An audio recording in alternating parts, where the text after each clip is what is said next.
namoota kaatsii taphachaa turtan egaa Septembarii 30 gubbaarratti maayiningii isaa hin dhaabatasiniin jedhetan ture. haa ta'u malee guyyaa dabalanii jiru, guyyaa 3 dabalanii jiru. Gaafa Oktoobarii 3 gubbaarratti maayiningii isaa ni dhaabata. Akkasumas guyyaa liistii isaa immoo Oktoobarii 7 gubbaarratti jechuudha. Kanaafuu guyyaa tokko qofatu nuuf har'a Oktoobarii 2 gubbaarra jirra. Guyyaa boriitti irraa kaasee maayiningii isaa ni dhaabata. Akkasumas maayiningii isaa erga dhaabatee booddee immoo guyyaa 4 booddee jechuun Oktoobarii 7 gubbaarratti liistii ni ta'a jechuudha. Kanaafuu telegiraamii keessan gubbaarra galtanii kaatsii gaafa seentan iddoo airdrop jettu xuxxanii gaafa galtan eligible hin taane isiniin jechaa ture, kaan keessaniin immoo eligible isiniin jechaa ture. Kanaafuu amma Oktoobarii 7tti maal akka gochuu qabdan isinitti hima. Akkasumas immoo namoonni eligible hin taane amma Irratti kiraateriyaa 3 kaanii jiru. Karaa gurguddaa 3 eligible ta'uu dandeessu jedhanii jiru. Namoonni amma Irratti eligible otoo hin ta'in jirtan akkamitti akkasin eligible gochuu dandeessan isinitti hima. Kanaafuu viidiyoo kana amma dhumaatitti daawwadhaadha. Namoonni YouTube kanaaf haaraa taatanis subscribe gochuun irraa fatinaadha. Akkasumas like gochuudhaan jalqabaadha. Jalqabarratti kallattiidhumaan gara bilbila keenyaa deemnee bootii keenya seenna.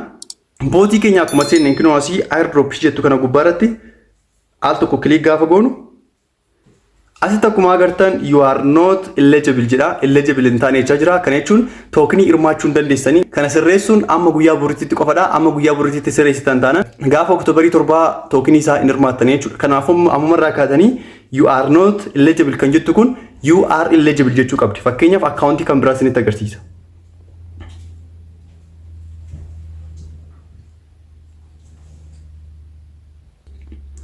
Asitti kun akkuma agartan you are eligible jedha.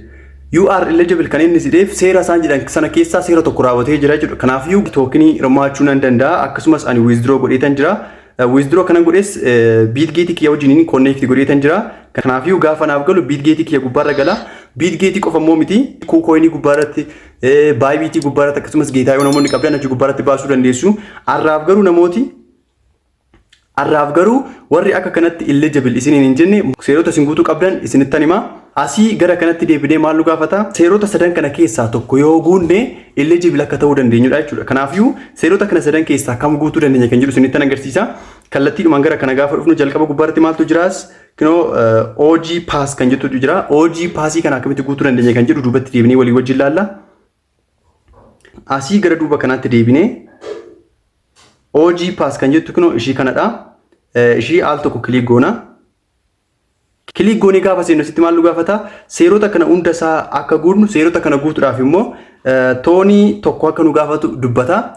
Toonii tokko namoonni qabdan toonii tokkoon seerota kana guutuu dandeessu. Namoonni immoo isa kana hin dandeenye ammas gara duubatti deebitanii. Asitti amma immoo kinoo iddoo kanatti maal jedhaa? At least one transaction jedha.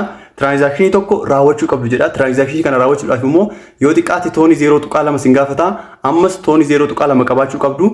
Achi booda transaction sana raawwattanii eligible ta'uu dandeessu. Inni sadaffaan immoo maalidha inni?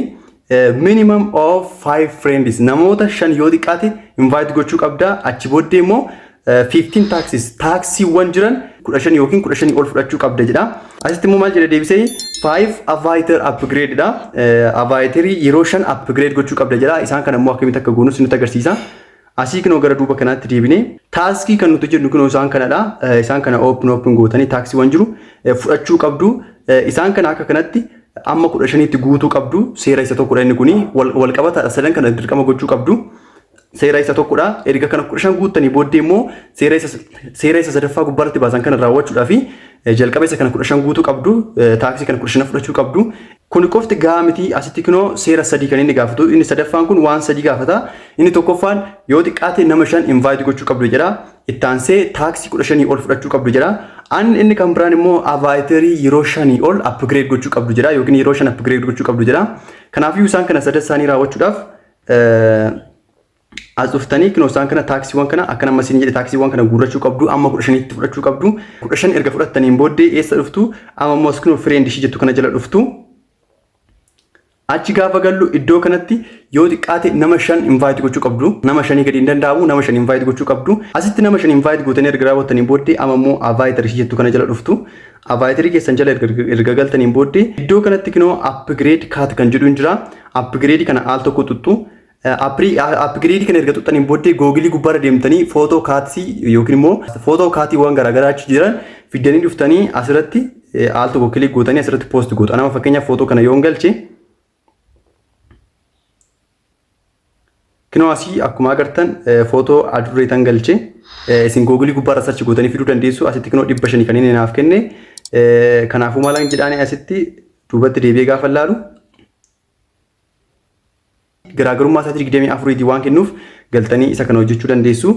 Achi booddee gara duubatti gaafa deebi'u akkuma agartan kaartiin kiyya dabalee jira. Akkuma tokko galee jira. Duraan 600 ture 500 irratti na dabalanii akka sana gootanii upgrade gochuu qabdu. Yeroo 5 ol upgrade gochuu qabdu. Akkaataa sanaan seerota kana sadan keessaa tokko raawwachuu qabdu. Waa'ee toonii yoo qabaattan toonii transaction gochuu, toonii yoo qabdan ta'e immoo nama 5 invite gootanii taaksiiwwan 15 ol fudhattanii achi booddee immoo yeroo 5 ol avaatarii keessan upgrade gochuu qabdu. Aan akkaawuntiin ittiin tokko eligible ta'e gaafa isinitti agarsiisu akkaawuntiin ittiin eligible ta'e kunoo asitti akkuma agartan isa kana eligible ta'e tan jira. Asitti yoo ilaaltan nama 10 invite godhee tan jira. Asitti kunoo invitationin kiyya nama 10 invite godhee asitti immoo avaatarii kana akkuma agartan yeroo 5 ol upgrade godhee tan jira. Kana qofas miti asii yoo dhuftanii taaksii yoo ilaaltan taaksiiwwan ani fudhadhe kun 15 ol jechuudha. Kanaafuu eligible godhee jira. Isin seerota kana keessaa tokko raawwachuu qabdu. Ani toon transactions raawwadhee tan jira. Toon transaction gaafa raawwattan asii kinoo iskoorii keessan kana dabilii isiniif godha. Isa kana al tokko dabilii gochiisee jira waan ta'eef akkasitti banamee ture. Kanaafuu bifa kanaan sirreessitanii kaartii keessan tookenii hirmaachuu dandeessu. Kaartii keessan akka kana gootanii gaafa Oktoobarii 7 tookenii keessan hirmaachuu dandeessu. Kana immoo kan isin sirreessuu dandeessan amma Oktoobarii 3tti. Kanaafuu amma guyyaa boriitti kan akka kanatti sirreessuu qabdu. Namoonni amma yoo sirreessin jirtan galtanii sirreessitanii eligible ta'uu qabdu. Ta'uu baannaan tookenii kan inni hirmaattan jechuudha. Informationii waan aaraa jira immoo jala simbiraan kanan ga'uta. Namoonni amma yoo YouTube kanaaf aaraa taatan subscribe gochuun irraa fakkinaadha. Viidiyoo kan biraatiin amma walitti deebinutti bye bye.